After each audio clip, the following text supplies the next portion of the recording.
Okay, in this video we'll show you the final part of this, which is to run the machine tool simulator. So if you haven't done, you would need to save the part away before you can use the simulator or the post processor. So to use the simulator, we go into the milling ribbon and choose simulate, and what that does is it calculates the data required to pass through to the machine tool simulator, which it then calls up, and we'll just use the normal simulation.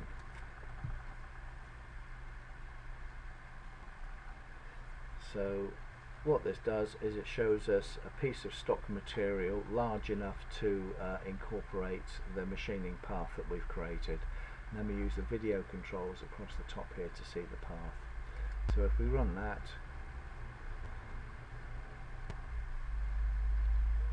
this is running the roughing pass,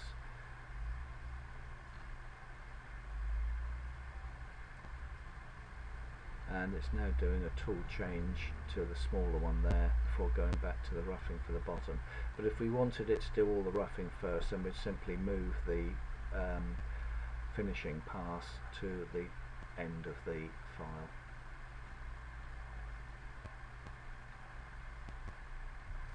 Okay, so that's showing us the machining path on a piece of stock material, but what it would be nice to do would be to be able to see that path on the original model, and I'll show you how to do that. So we'll close down the simulator and exit from that. So from the main screen here, what you'll find is that in the objects window you've got the original solid file that you imported in. So what we need to do is we're going to create an STL file of that. So if we right click on that entry and say save solids, and then it will give us the option, and we'll make this an STL file, which is basically a triangulated file. So we'll just give that file a name. It'll be stored in the same folder that all the rest of the program has been created in. So that's just saving that away. And now what we can do is we go back into the simulator, but this time we'll use the stock tab up here, and we'll say we want to import that STL file. So it gives us the option down here, and that's the STL file that we've just created. So we'll open that, and then we click on simulate.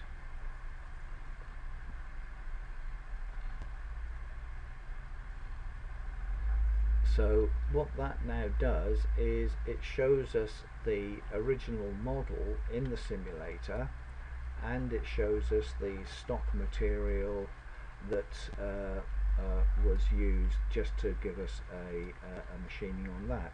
So to view or otherwise of those things, you can use these options here, and if you make the stock transparent or you hide it altogether, you'll see the machining path just taking place on the model.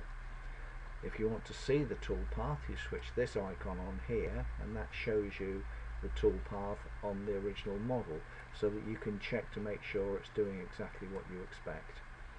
If you want to have the stock as being transparent, and then you run the machine path,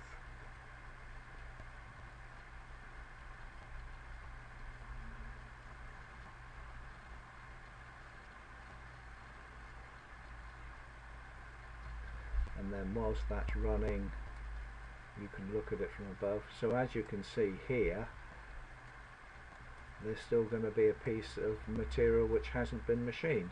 So we could go back into the machining program, and we could alter our offsets or alter our roughing tool size such that this tool path here machined right the way across and machined all of the material that we need to remove.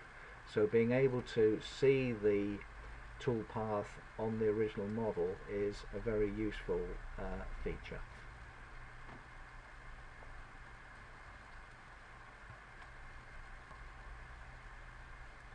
And then when you've got the toolpath into the simulator, you have the option of using any one of these buttons at the top here to either view the toolpath or switch it off. And you can view the stock material as complete, or you can hide it, and you can show all sorts of things there. So you can choose any one of these options you like, but when you're finished with that, you can close down the simulator and go back to the machining program, and then you can create or modify that program to suit.